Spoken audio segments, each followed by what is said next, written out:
C'est un smartphone aux caractéristiques techniques véritablement très étonnantes dont nous allons parler aujourd'hui. Il a pas moins de deux écrans sur lui, dont un 2K AMOLED, excusez du peu, 5G évidemment, ultra résistant, très grosse batterie à l'intérieur, vision nocturne, ça croirait presque tout droit sorti d'un Samsung S22 Ultra. Bienvenue sur AliExpress pour le test du Doogee V20. Je me suis même laissé le plastique sur la partie arrière pour pouvoir vous donner toutes les fonctionnalités plus facilement. Vous avez là le capteur principal de 64 mégapixels épaulé par du grand angle de 20 mégapixels, la vision nocturne à 8 mégapixels. Ici, vous avez l'éclairage, vous avez le flash. Là, vous avez le deuxième petit écran. Bien sûr, on reviendra sur ce sujet après. Là, vous avez le slot pour mettre une carte. Alors 4G, 5G, français sans aucun problème. Toutes les bandes sont gérées. Ici, vous avez un bouton customisable sur le côté. Là, vous avez le bouton d'allumage et le lecteur d'empreintes digitales, les boutons de réglage de volume aussi. Énorme batterie de 6000 mAh à l'intérieur, une certaine résistance au choc, mais tout ça s'accompagne bien sûr d'un à côté. Le smartphone est loin d'être fin et léger, il se rapproche des 300 grammes pour 14 mm d'épaisseur. Tel est probablement le prix à payer pour obtenir des certifications de résistance d'ordre militaire comme le 1000 STD 810G, l'IP68 pour l'immersion dans l'eau ou l'IP69K. Seul petit regret, en tout cas point d'étonnement, on n'a pas de renforcement ici sur les coins en règle générale, on a le caoutchouc qui dépasse pour venir un petit peu protéger l'écran.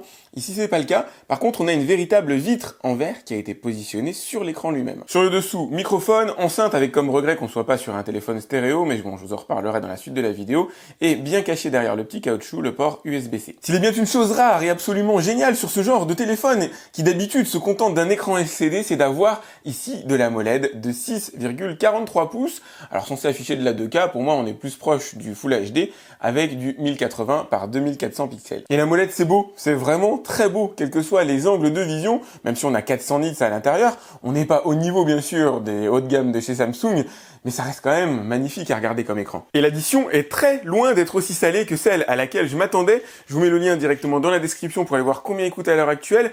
Vous risquez d'être surpris, en tout cas par rapport aux caractéristiques techniques, moi j'ai été surpris. Et si on accepte son côté brique inhérent au format, il est même plutôt stylé avec son revêtement en fibre de carbone à l'arrière, sensiblement caoutchouté, c'est doux au toucher. C'est doux et ça accroche, ce qui est essentiel pour une bonne préhension du téléphone, s'assurer de ne pas le faire tomber, malgré tout il est résistant.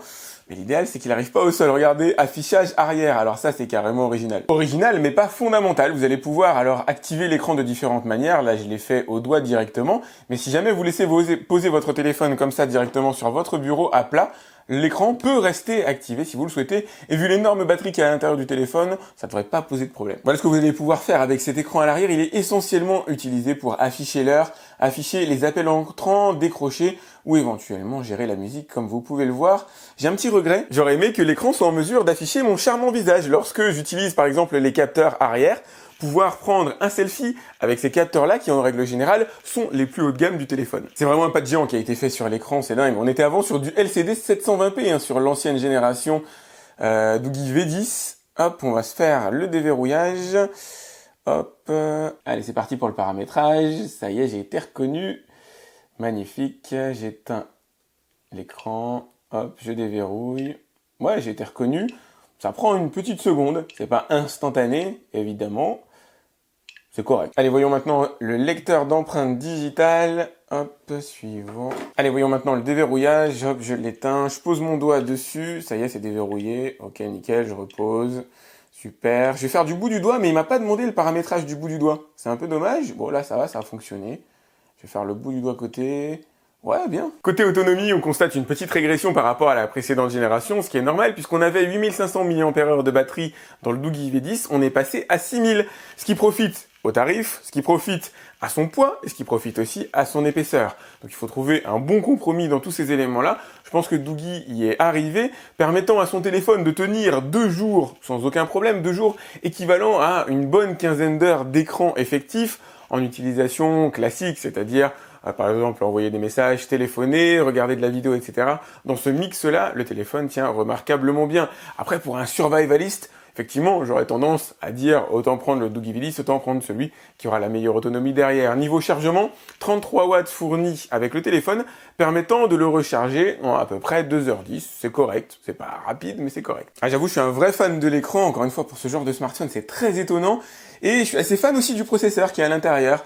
On a du Mediatek Dimensity 700, donc la nouvelle génération, avec un score quand même de 360 000 points sur AnTuTu. Alors je m'excite un petit peu, mais c'est le SoC qu'on retrouvait dans le Doogie V10, donc il n'y a pas eu d'évolution à ce niveau-là. Maintenant, le Dimensity 700 est franchement très capable. Pour vous donner des ordres d'idée, l'entrée de gamme est autour de 80 000 points, le milieu de gamme aussi entre 300 et je dirais 600 000 points, et le haut de gamme, le très haut de gamme, peut monter jusqu'au million de points sur AnTuTu. D'un point de vue applicatif, vous allez tout faire tourner. C'est dans les jeux vidéo où véritablement on pousse les smartphones dans leur retranchement. Parti, bienvenue sur PlayerUnknown's Battlegrounds. Je vais vérifier dans quelle configuration graphique je suis. HD, ok, ah mince, HDR pas disponible, bientôt disponible sur votre appareil. C'est dommage, je pense qu'il avait les ressources pour passer au niveau supérieur. Eh ben écoutez, visiblement PlayerUnknown's Battlegrounds n'est pas un problème pour ce smartphone, ça m'étonne pas, hein. Le Dimensity 700 qui est à l'intérieur. Alors je sais bien que Snapdragon est souvent privilégié, bon, c'est normal, on va dire c'est la marque la plus notoire et c'est aujourd'hui les numéros 1, au moins en matière de puissance. Ça dit, il faut avoir les moyens de se payer le Gen 1 qui est sorti et qui est disponible uniquement de Xiaomi Mi 12 en ce moment, Mi 12 Pro. Mais croyez-moi, Dimensity et Mediatek, c'est vraiment une alternative des plus crédibles à quasiment tous les niveaux. Regardez, c'est impeccablement fluide, c'est beau, l'écran est vraiment beau. Oh, l'écran, c'est une vraie claque, une vraie tuerie. Alors j'ai quelques regrets, vous allez voir, malheureusement pour Fortnite ça n'ira pas. Et c'est pas une question de puissance, ça n'ira pas parce que malheureusement Fortnite pour l'instant l'interdit, dit périphérique non compatible. C'est franchement dommage parce que je pense que le smartphone est en mesure de faire tourner Fortnite. Vous allez pouvoir jouer à 99% des jeux vidéo avec ce smartphone. Vous allez même pouvoir flirter avec Genshin Impact. Flirter, mais probablement pas aller jusqu'à la seconde base. Allez, on va tester le Wi-Fi ensemble. Petit regret, il n'y a pas de Wi-Fi 6 à l'intérieur du téléphone. On a du Wi-Fi AC, mais ça suffit pour profiter de véritables gros débits. Regardez, là j'ai un jeu de 140 mégas Clash Royale. Vous allez voir à quelle vitesse il télécharge. 41%, 77%. En grosso modo, 3 secondes, 4 secondes, j'ai téléchargé les 140 mégaoctets. On va se refaire la même chose, mais en 5G. Vous voyez, on a un petit slot pour pouvoir mettre une carte nano SIM à l'intérieur, une deuxième au besoin, ou remplacer la deuxième par une carte micro SD pour le stockage. Alors moi, je suis chez Free, je vais désactiver le Wi-Fi pour ne pas biaiser les tests. Il aura fallu 5 secondes pour que le smartphone passe de la 4G à la 5G. On va se refaire le téléchargement de Clash Royale. Ce sera moins rapide que la fibre, hein. La 5G, moi je suis à 2 km de la borne. Donc forcément, ce sera moins rapide. Mais voilà, je fais des sauts de puce, aller de 6, 7, 8%, 8%, ça doit faire à peu près 12 mégaoctets par seconde. C'est pas délirant, hein. Sur le smartphone Xiaomi, le Black Shark que je testais hier, j'avais à peu près les mêmes débits. Voyons empiriquement ce que ça donne sur le lancement d'une vidéo. Là, je suis en 360p, ce serait de la triche. On va se mettre en 440, pardon, pas mal. Je vais faire une avance rapide et on va voir au bout de combien de temps il charge la vidéo. Ouais, faut 1 seconde grosso modo pour charger la vidéo, c'est pas mal. Le son est assez puissant, de qualité tout à fait correcte. L'enceinte a été positionnée en haut, ce qui est bien pour jouer aux jeux vidéo, puisque voilà, vous prenez le téléphone comme ça et les enceintes ne sont pas occultées par les mains. Je vais vous faire écouter un petit peu ce que ça donne.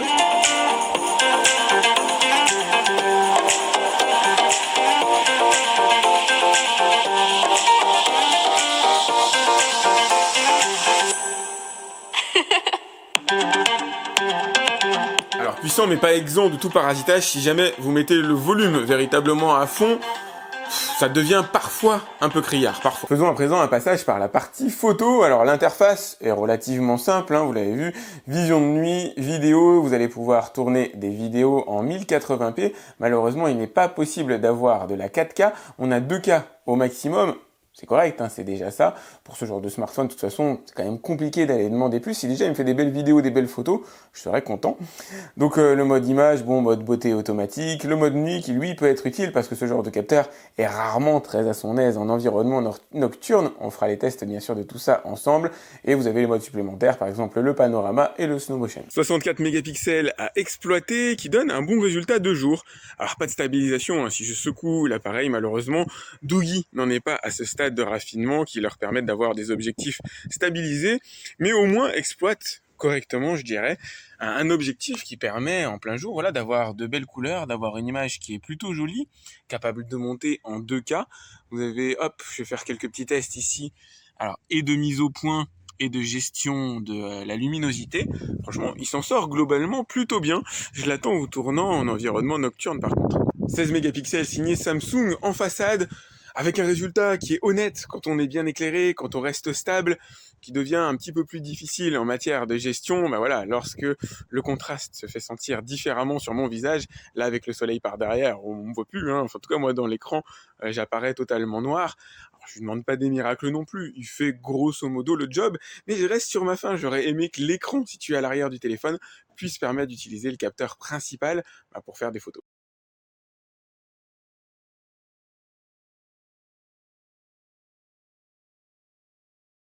Alors si je doute qu'un miracle se produise la nuit, malgré l'ouverture à 1.8, c'est pas si mal que ça. Alors l'image est pas belle, hein. L'image est grainée, elle n'est pas particulièrement exploitable, mais l'objectif parvient quand même à discerner des détails que des smartphones, parfois un peu plus haut de gamme que celui-là, ne parviennent pas à distinguer. Reste malheureusement le traitement a posteriori, qui est un petit peu trop léger, donc voilà. C'est dommage sur le côté exploitabilité, mais c'est quand même un point en plus sur la luminosité de l'image. Et voilà un des véritables atouts de ce smartphone, le mode nuit. Et vous pouvez voir, alors mon palmier qui est quasiment invisible ou extrêmement peu visible là, puisqu'il n'est pas éclairé, eh ben, vous pouvez quand même le distinguer assez confortablement. Je vais me filmer moi-même, alors pareil, hein, je suis pas dans une zone particulièrement éclairée, et on me voit très très bien, exactement comme avec une caméra de vidéosurveillance, et ça c'est un plus pour tous ceux qui font... bah, qui sont en milieu nocturne, ou en tout cas qui sont dans des endroits absolument vierges de toute lumière, ça vous permet au moins de vous repérer dans l'espace immédiat.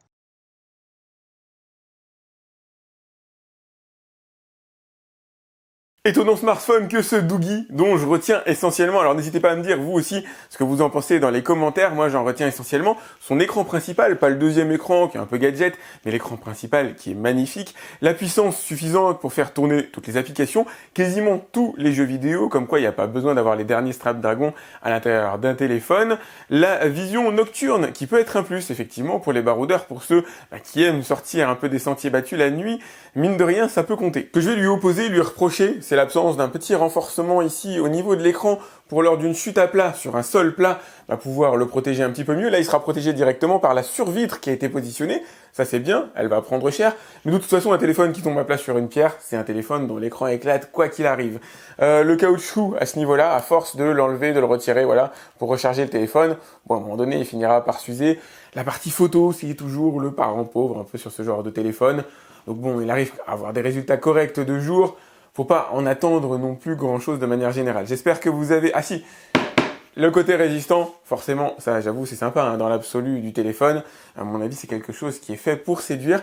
N'hésitez pas à liker cette vidéo si vous l'avez aimée. Pensez à regarder dans la description, je vous ai mis le lien pour voir combien il coûte à l'heure actuelle. Le tarif est franchement bien. Et c'est surtout l'écran pour moi qu'il faut retenir comme point fort de ce téléphone. Un écran qui donne envie de lire, qui donne envie de regarder le téléphone. On n'est pas du tout sur un parent pauvre alors que l'écran c'est quand même... on va dire peut-être l'accessoire, la partie la plus essentielle du téléphone, en tout cas moi je trouve. N'hésitez pas à vous abonner à ma chaîne si c'est pas déjà fait. Et moi je vous dis à très vite pour un autre... Si vous avez des questions, pardon, vous pouvez les laisser dans les commentaires de la vidéo comme d'habitude, j'essaie de répondre à tous mes abonnés. Et je vous dis à très vite pour un autre test sur AliExpress. Salut!